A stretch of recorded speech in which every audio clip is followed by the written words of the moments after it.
As of today, 7 February 2020, 31,431 confirmed cases and 638 deaths have been reported globally, out of which 31,221 cases and 637 deaths have been reported in China.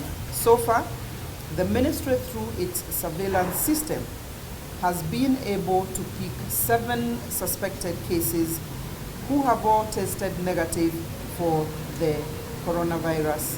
The government of Kenya, through the Ministry of Health and other agencies, have the necessary capacity. Arrangements are underway to have test kits in country for faster investigation.